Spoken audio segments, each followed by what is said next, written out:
quero convidar o Fernando Beltrame, que já está aqui. Bom, ele é mestre em compostagem, engenheiro de alimentos, é voluntário da ONG Rede Nossa São Paulo, presidente da Decaplan, consultoria em sustentabilidade, idealizador da campanha Sou Resíduo Zero, que já desviou do aterro mais de 9 toneladas e mais de materiais.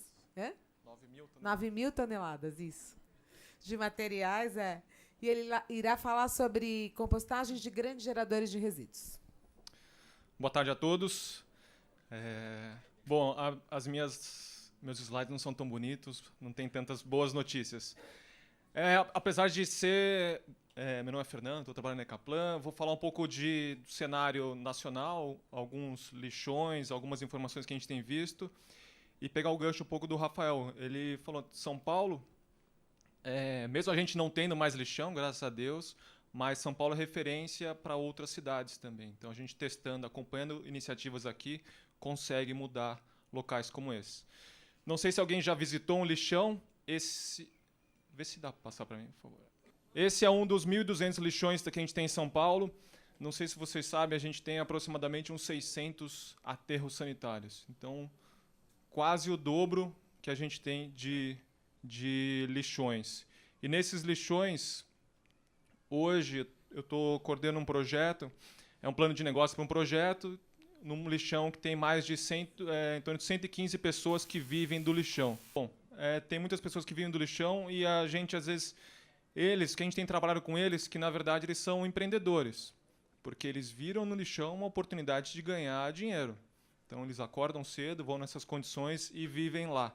Então a gente está trabalhando empoderando essas pessoas para eles se formarem uma cooperativa e depois montarem, viverem em condições, trabalhar em condições melhores. E é muito fora do normal a forma que eles vivem, né? Você vai falar com eles chegaram para a gente e falaram assim, a gente quer processar o supermercado aqui da cidade. Tá bom, gente. O que vocês querem processar o supermercado da cidade? A gente quer processar eles porque eles pararam de jogar lixo no lixão. Daí você fala, nossa, mas... Daí você tem que até parar para tentar entender. Mas você quer processar eles, parar de jogar? Porque agora não chega comida para eles. Não chega o alimento que eles separavam. Então é muito disso que a gente vê em diversos locais. Eu postei esse vídeo na minha página, as pessoas perguntando, não, mas onde que é isso? Daí eu falo, não se preocupe, tem outros 119 desses. Esse é só um dos... Quer dizer, tem outros 1.119. Esse é só um deles. E muitas pessoas ainda vivem disso. Depois eu mostro um vídeo de São Paulo. Vocês chegaram na Semana do Lixo Zero visitar a área de transbordo, né? Sim. Então, tem um vídeo de lá, das pessoas que ainda não visitaram. São Paulo não tem lixão, mas vocês vão ver, vocês viram as imagens, é quase um lixão. Você pega todo o material e isso vai para lá. Então, primeiro empoderar essas pessoas, porque elas são a base da pirâmide. Vocês vão ver os vídeos, é meio impressionante, sabe? Chega um caminhão de lixo, joga as coisas lá, daí é ela brigando com o cachorro, com o urubu e quem pega primeiro o material.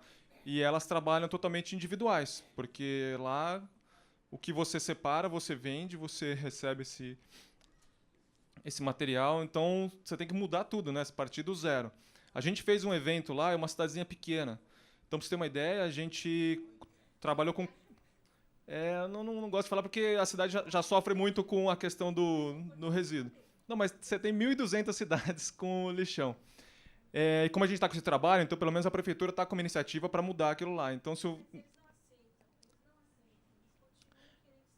então, por isso que tem várias coisas. Porque o lixão, para eles, é o banco deles. Eles são de dinheiro, vão até lá, trabalham e é a compostagem isso. Eles vão até lá, trabalham e recebem o dinheiro deles. Então, mas a gente está com recurso de uma empresa que contratou uma consultoria por 4 anos para fazer um trabalho diferente. Então, deixa eu, aproveitando enquanto está aqui, vamos fazer a pergunta. Eu acho que, Bruna, você tinha uma pergunta. Quer fazer sobre mecanização? Metanização. Só um minuto. Só vou pedir para falar aí no microfone, porque senão não sai na transmissão. Isso, está sendo gravado, então a gente precisa... Onde está o microfone? E transmitido ao vivo, desculpa. Não é gravado. Tá indo os dois. Na verdade, eu só queria entender o processo de metanização, que é desconhecido para a gente, só para entender como é que funciona. Tá. Metanização é um processo que ele trabalha você trabalha com resíduo de forma anaeróbia, com a ausência de oxigênio. Então, hoje, os processos que trabalham com metanização é o quê? Você tem como se fossem umas garagens que você pega esse resíduo e leva para dentro dessas garagens.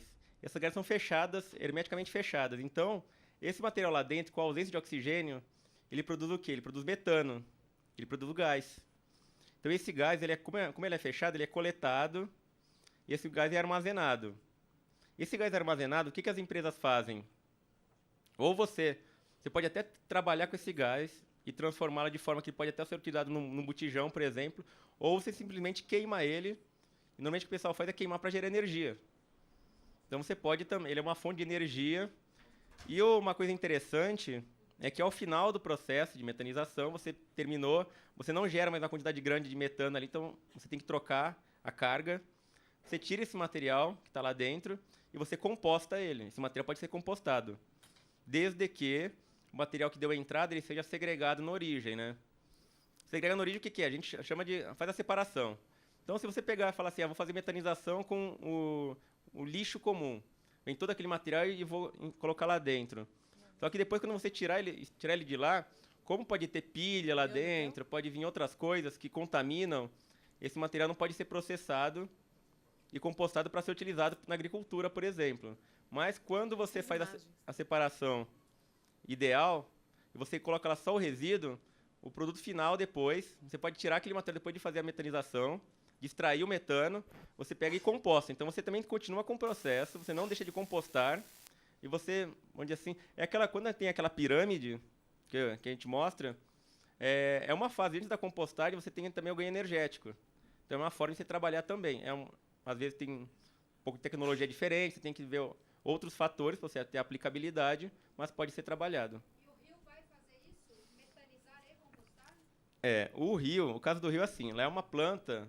O Brasil hoje vive uma fase piloto, tá, gente? Então, Não, porque é verdade. O projeto ele é de pequena escala, tá? Ele foi o pessoal da Federal de Minas Gerais, conseguiu dinheiro junto ao BNDES. Inicialmente era para ter feito em Minas, mas por alguns problemas foi para o Rio de Janeiro o projeto. Mas a ideia é trabalhar com resíduo de poda, eles têm um picador, tem o resíduo que eles retiram do Ceasa, trabalhar com o resíduo do Ceasa deles, e esse material metanizar. É em uma escala menor, mas o legal do projeto é que ele é uma tecnologia de fora, que o pessoal trouxe para o Brasil, feito por brasileiros, e adaptaram para a nossa realidade. Então você tem uma questão de custo, isso muda, e tem todo o projeto para pegar, vingar, e você poder trabalhar e ampliar ele.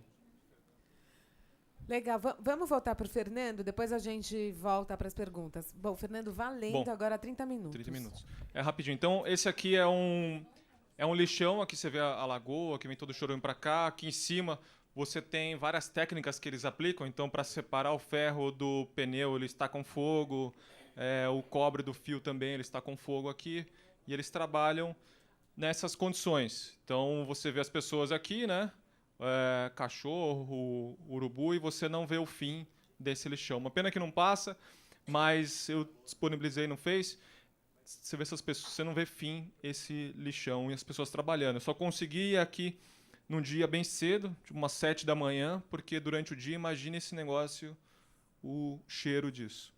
E as pessoas trabalham lá, tem pessoas que trabalham durante o dia e pessoas que trabalham durante a noite. Daí você fala, nossa, mas à noite como é que você trabalha?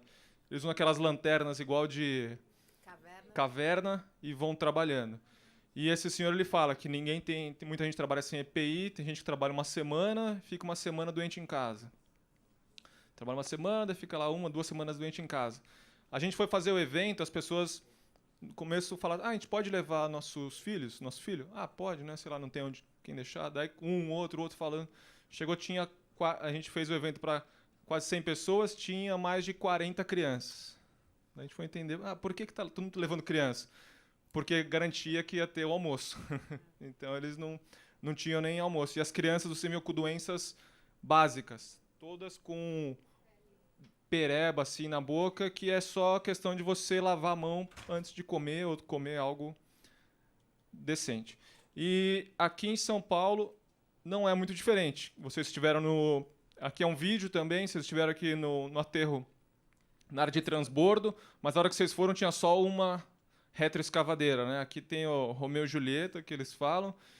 Essa é a nossa gestão de resíduos. O caminhão chega, joga esse monte de material aqui, só não tem gente, mas essas carretas ficam carregando outros caminhões e isso vai para os aterros. Quem foi nessa visita? Ou quem? Poucas pessoas. Então, essa é uma das áreas de transbordo da cidade de São Paulo. E me pedindo para vir aqui falar sobre a parte de grandes geradores. E o que a gente tem aqui em São Paulo? Você tem até políticas que obrigam alguns setores a realizar a coleta seletiva, a separar os materiais. Porém, essas leis não definem quantos por cento. Então, o cara vai lá, o fiscal pode ir lá, você mostra, essa meia dúzia de caixa de papelão a gente está separando para fazer coleta seletiva. Então, você está de acordo com a lei. E aqui você vê, a empresa até tenta, né, fazer coleta seletiva. Tem as gaiolas, tem a prensa. Eu mostrei isso daqui numa faculdade, eles falaram, em vez da prensa prensar os materiais estão prensando a prensa, né? E é mais ou menos isso que acontece. O cara de manhã chega para separar esse material, ele vê essa montanha toda, empurra para uma caçamba e vai tudo para o aterro. E aqui a gente também visita outros tipos de empresas, então às vezes o sistema de gestão de resíduos das empresas é o quê? Um monte de caçamba e joga o material, de manhã o caminhão chega, leva embora essas caçambas, troca as caçambas. E esse é o sistema de gestão de resíduos que a gente vê nos grandes geradores. Ou aqui em condomínios. Então, às vezes, o pessoal monta um sistema, um pequeno lixão em cima de uma bancada, igual a Soninha falou, não é que eles têm que separar, eles misturam tudo aqui, esses materiais. Depois, com a pessoa trabalhando aqui, em condições também precárias, aqui embaixo ele faz um pequeno incineradorzinho, então tem todo tipo de projeto. Em 2015, a gente conheceu esse cara, Kevin Drill, foi falado no começo, sobre o programa de gestão de resíduos, de separar em 3 frações. Foi um evento da Aliança Resíduo Zero, também trabalha com o mesmo conceito do Instituto Lixo Zero, Aliança Resíduo Zero, todo mundo tentando disseminar esse conceito. Bom, esse cara, ele é o responsável pelo programa Resíduo Zero lá em São Francisco, na Califórnia, e eles trabalham com esse princípio de dividir em 3 frações. Então, compostável, reciclável e o rejeito. E nesse ano, o Kevin Drill retornou para o Brasil, para São Paulo, e eles estão numa outra fase já. As casas, agora, as próprias lixeiras são de tamanhos diferentes.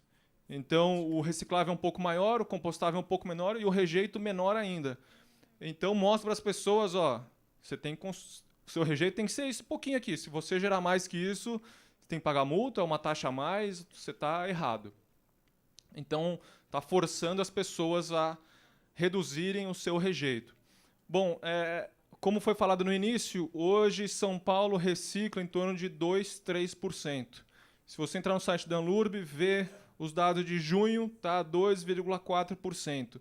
Então, é quase zero, é muito pouco, infelizmente. E quanto eles estão trabalhando com 80% a 85%.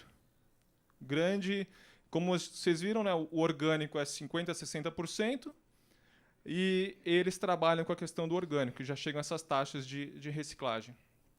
Inspirado neles, a gente criou uma campanha chamada Sou Resíduo Zero, que a gente trabalha com os mesmos princípios. E o nosso norteador é trabalhar isso, mudar a relação que as pessoas têm com seus resíduos. E o que é isso? Hoje a gente ainda tem muito preconceito. Não, quem cuida do meu lixo é o lixeiro, é o faxineiro, sei lá, é uma pessoa inferior. As pessoas têm preconceito com quem mexe com o seu resíduo. E a gente não, a gente quer mudar essa relação. Então, muitos projetos que a gente busca trabalhar a gestão de resíduos, a gente faz segregação, separação, tudo no grande gerador, para que ele veja o seu resíduo. Vai fazer um evento, a gente busca fazer dentro do evento. Então, isso daqui, que a gente sempre, o exemplo que eu sempre dou, a gente é obrigado a votar. Então, deveria ser um dever cívico você cuidar do seu resíduo. No Japão, o pessoal fala, na cidade não tem lixeira. Claro, o papel de bala é seu papel de bala, você leva para sua casa e você separa. Não a cidade ou quem não consome é obrigado a cuidar disso. E a gente trabalha com esses princípios, desde a não geração até os 3 R's, né, reduzir, reaproveitar, reciclar, e a compostagem. Então, dar a destinação correta, gerar emprego, combater o desperdício. E o que a gente tem visto, não precisa fazer nenhuma campanha de combate ao desperdício, porque quando você, igual a Flá fala bastante de abrir o saco, quando você olha o seu resíduo, você vê quanto você gera, quanto de dinheiro está jogando fora, você automaticamente faz ações para reduzir esse seu jogar fora, se reduzir o seu desperdício. O ano passado a gente ganhou 2 prêmios, o prêmio da Fiesp, o prêmio da Anshan, o Prêmio Eco. O Prêmio Eco é um dos principais prêmios de sustentabilidade do Brasil, tem 35 anos, e a gente ganhou trabalhando com esse conceito do resíduo zero. Hoje, a gente tem uma plataforma com o site souresiduzero.com.br, que a gente geolocaliza todas as empresas, eventos que fazem parte dessa campanha, as pessoas. E hoje a gente já deu destinação correta a mais de 9 milhões de quilos, 9 mil toneladas. Só para você ter uma ideia, o que são 9 milhões de quilos? A cidade de São Paulo recicla por mês em torno de 6 milhões. Então isso aqui é 1 mês e meio da cidade de São Paulo inteira gerando resíduos. Domiciliar, né? Aqui a gente está trabalhando principalmente com os grandes geradores. Sobre os exemplos, o Rafael comentou um pouco das hortas nas escolas. As escolas também são grandes geradores e elas são um grande potencial de mudança. Coordenei até o início do mês, do ano, um programa chamado Hortas Pedagógicas, junto com a Secretaria Municipal de Educação, para implementar 200 hortas pedagógicas em 200 escolas municipais. Daí você fala 200 hortas, né? Imagina, fala 200 nomes de amigos. Putz, você lembrar 200 nomes já é bastante coisa. Imagine 200 escolas, milhares de alunos. Então foi isso, é esse o nosso desafio. Amanhã, inclusive, vai ser a apresentação desse projeto. E a gente está trabalhando, a gente fez questão de, em todas as escolas, trabalhar alimentação saudável, cooperativismo, consumo consciente, destinação adequada dos resíduos e a compostagem. Então, essa é uma página no Face, que a gente, a princípio, deixou ela fechada só para as 200 escolas, mas você vê todas as escolas, a gente trabalhou a compostagem, tanto com folhas quanto com o minhocário. E se você entrar lá, tem bastante fotos. As escolas colocam fotos quase todos os dias. São 200 escolas. E também a gente tem trabalhado com outras crianças. Aqui, numa empresa, aqui você vê a forma de compostagem. Igual o Vitor falou, se você fizer a compostagem da forma correta, não tem odor. E eu gosto bastante dessa foto porque criança ela é muito verdadeira, né? Se estivesse fedendo, ia estar com o dedo no nariz ou sair correndo, você não consegue controlar as crianças. E aqui a gente teve que colocar até uma barreira, porque senão eles vinham para cima da leira de compostagem. Então, se ela for feita da forma correta, não gera odor. E outros eventos, com as crianças sempre falando da compostagem. Outro projeto, aqui não é mais outra cidade, aqui é São Paulo. Próximo daqui é da Vila Nilo, a Ana Paula até me procurou também para falar desse projeto. Sabe aquelas fotos que você vê em revista do sofá caindo? É isso aqui. Você não precisa muito especialista para saber que tudo isso daqui vai vir para o rio e vai inundar. Essa região, então, é região de antigas invasões, as pessoas ocupavam, e hoje a gente está com um projeto pequeno de compostagem ainda e horta. Então, produzindo adubo para essa horta e gerando alimento de qualidade lá. Outro projeto que a gente tem em shoppings, então, grande gerador, vou dar um exemplo de um shopping, que a gente trabalha toda a parte de conscientização, educação, áreas também de gestão de resíduos. E uma coisa que a gente tenta mudar lá, se você visita algumas empresas, eles falam, não, leva o seu lixo lá para o lixão da empresa. Mesmo dentro da empresa, dentro do shopping, os caras chamam o local deles de lixão. E aqui a gente fala, não, é central de valorização de resíduos. E a pessoa entra, a gente coloca um infográfico, se você não separar nada, tudo vai para o aterro. Aqui o orgânico vira adubo, a embalagem vira embalagem, e só uma pequena parte. Então, quando a gente fala, mas você fala do lixo zero, resíduo zero, mas vocês não são zero. Não, zero é um conceito de você sempre buscar alternativas, melhorias para o seu processo e você enviar o mínimo possível para o aterro. Então, aqui a gente trabalha alguns princípios do resíduo zero. E aqui, como o Vitor falou, o grande investimento que tem para fazer a compostagem. Hoje lá tem espaço, então é diferente de alguns espaços, aqui, às vezes aqui dentro de São Paulo, a gente consegue separar o resíduo orgânico e aqui tem uma área para fazer a compostagem.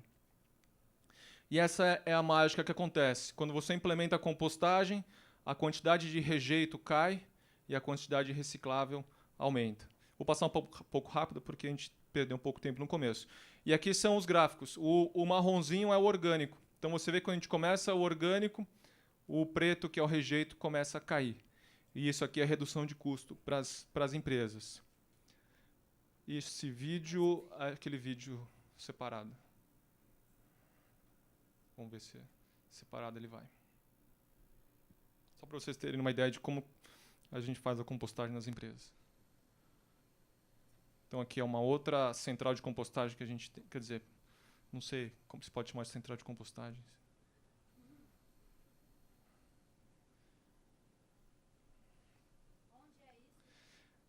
Posso só falar que é Interlagos. É uma empresa.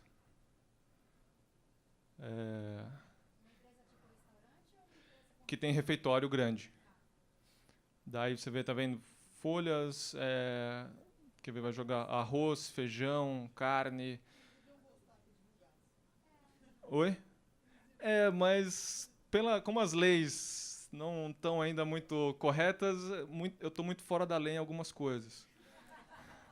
Então, às vezes eu não posso falar muitas coisas. Vocês não estão vendo esse vídeo. Que ele tá sendo. Mas você vê, você não tem. Pode só parar no finalzinho dele? Ou qualquer parte.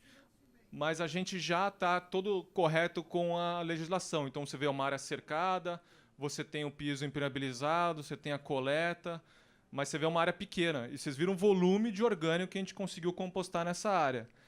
É só esse espaço que você tem? Para esse cliente, sim. A gente composta mais de 1,5 toneladas por dia em outros locais. Na apresentação, por favor.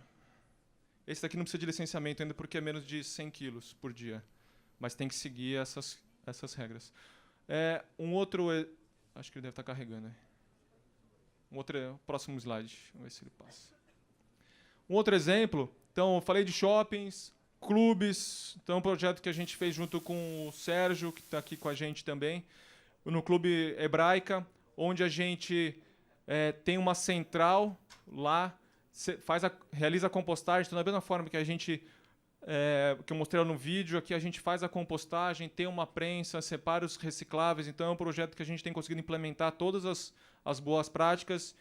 E ainda está pequena, mas está chegando. A gente fez uma hortinha lá no clube, que tem uma escola, e a gente tem aproveitado todos os espaços para disseminar essa iniciativa. Então, feita a compostagem, aproveita o orgânico e a gente cria essa horta para fechar o ciclo dentro do clube. Acho que é o último exemplo, mas é um dos exemplos mais bonitos que eu conheço aqui do Brasil, que é um supermercado, uma rede de supermercado, que a gente certifica lá em Florianópolis. Então, é uma rede relativamente grande. Eles trabalham muito bem a parte de comunicação. Então, o que é orgânico, o que é seco, para separar muito bem. Eles trabalham muito bem a parte de engajamento. Aqui é um refeitório dos funcionários. Se você desperdiçou tantos quilos de alimento, isso alimentaria tantas pessoas. Isso daqui eu vou voltar no final, falar para vocês.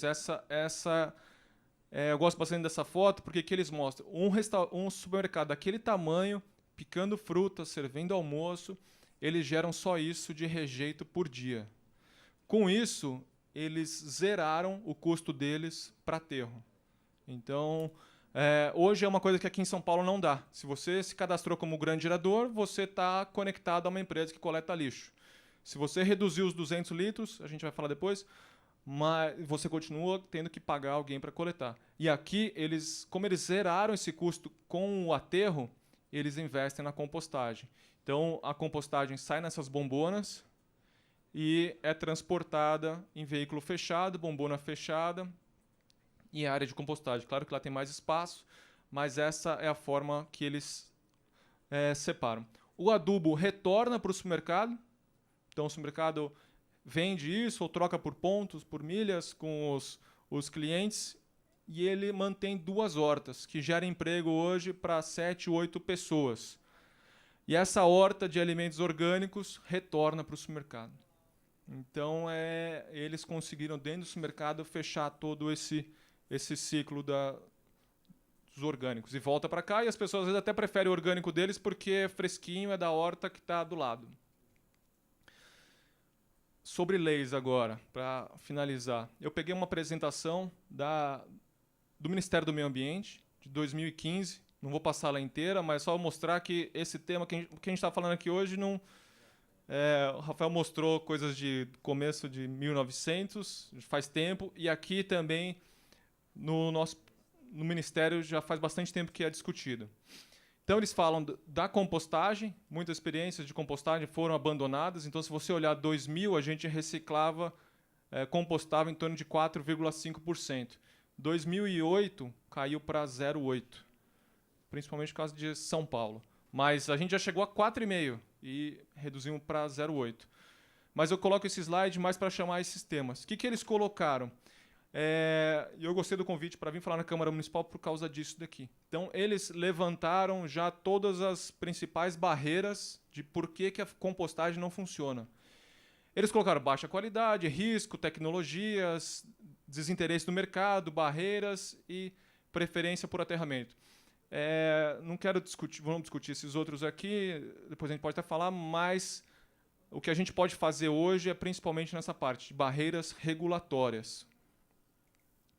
Então, tecnologias, como já apresentado, existem várias. Então, tem várias pessoas aqui também conhecem, trabalham com equipamentos, outras técnicas de compostagem. Na minha tese de mestrado, a gente levantou diversos parâmetros, investimento, manutenção, espaço, tempo, de diferentes técnicas de compostagem. E essa aqui é a primeira coisa que a gente, com o grupo de objetivos da compostagem, diversos outros grupos, a gente tem conversado. O primeiro item dele, da dificuldade para a compostagem de São Paulo, está aqui no cadastro de transporte dos resíduos, que a Luciana falou no começo. Então, na página da Anlurb, se você vai lá cadastrar o seu veículo, você preenche aqui, eu quero ser um transportador de resíduos sólidos.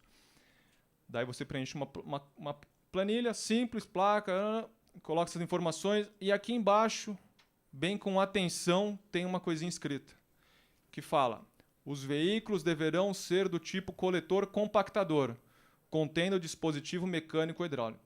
Isso aqui já matou a compostagem. Quer dizer, se você fizer fora. Por quê? Ele está falando que se você quiser fazer a compostagem de um grande gerador, você não pode coletar ele. Se você for coletar, você tem que ter um caminhão de lixo.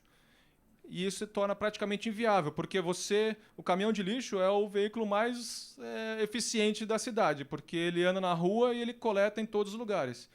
Se você quer fazer compostagem, quer coletar e fazer compostagem de um monte de restaurante, mas espalhado pela cidade, o seu caminhão de lixo ele vai parar em um, daí ele vai andar mais meia hora, vai parar em outro, daí tem que descer alguém, pegar as coisas, jogar. Então, é inviável você ter um caminhão de lixo para coletar esse orgânico. Outro exemplo, se você tem o seu utilitário, você vai no Ceasa e compra tomate para o seu restaurante. Esse tomate, você descascou, se você quiser transportar a casca do tomate, você não pode. Você pode transportar o tomate, mas a casca você não pode, porque ele virou um resíduo perigoso pela legislação atual. Então, é um tema, mesmo quando eles estavam discutindo a resolução CONAMA ano passado, eu ficava colocando isso aqui, mas o transporte. Não adianta a gente estar olhando, às vezes, só o grande gerador ou só o licenciamento, sendo que você licencia a área, só que você não pode levar o material para a área. Então, acho que é uma coisa que está aqui nas nossas mãos e a gente pode tentar mudar essa parte do transporte. Tem que mudar. E a gente já está há bastante tempo, gestões, secretários, e a gente tem os pátios, né? Então, hoje tem alguns pátios que estão abandonados. Essa foto é antiga um pouco. Tá melhor? Tá pronto. Da Moca? Tá pronto. Então, dá certo. Só não está funcionando ainda. Então, legal que os pátios estão funcionando, então a gente teve todo esse trabalho, a Anlurb teve todo esse trabalho de fazer fazer os pátios, e é legal utilizar os pátios, porque foi um investimento que a gente viu, aqui a gente está vendo ele degradado. É legal que agora já está utilizando, mas precisamos, no mínimo, utilizar todos os 17 pátios. Só sobre o tema então, de barreiras, só listei alguns itens. Separei aqui o que seria, eu acho que de imediato, que daria para fazer. Uma, essa parte do transporte, tentar facilitar. Porque o transporte... Hoje você vê caminhão de óleo, caminhão aberto transportando barrica de óleo na rua. Se um caminhão desse tomba, o óleo vai para o esgoto. Se um caminhão de orgânico tomba, você vai recolher o feijão que caiu lá. O impacto é muito diferente.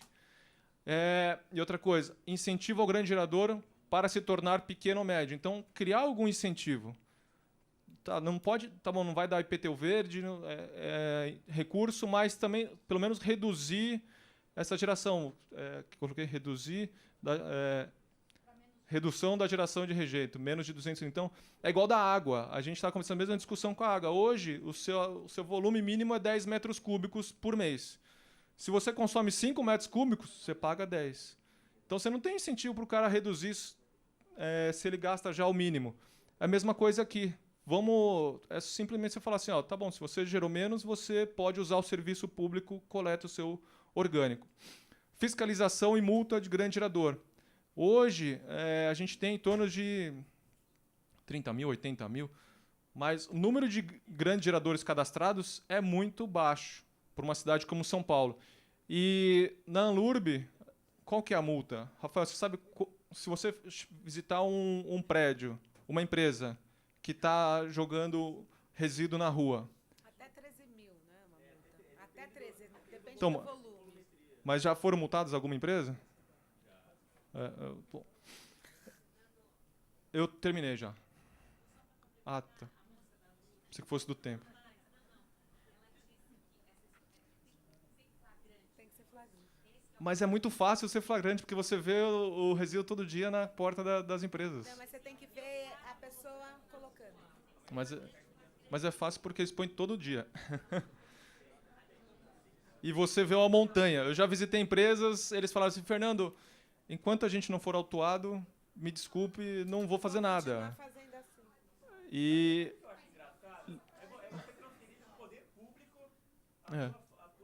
Responsabilidade. Não, e eles fazem eles. Exato. E as pessoas deveriam... são pessoas, né? Eles em casa ensinam o filho a fazer coleta seletiva. Só um pouquinho.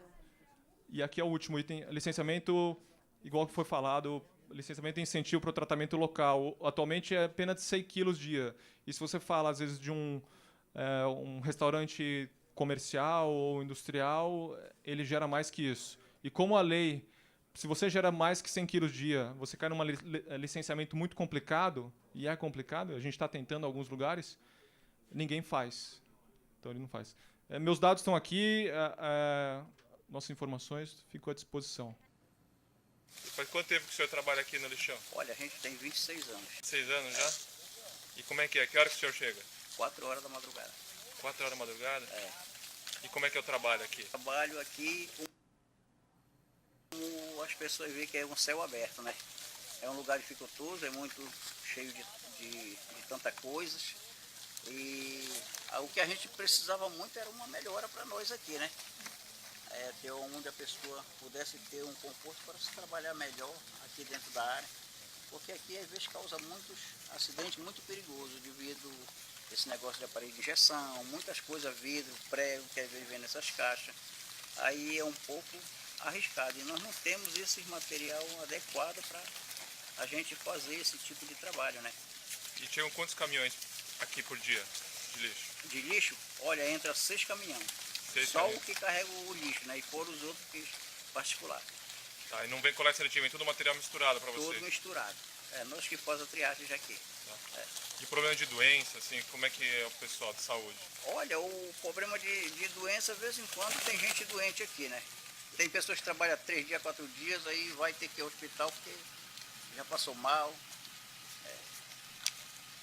E eu vi que o senhor fala que tem muita gente que não usa EPI, não usa nada. Não usa.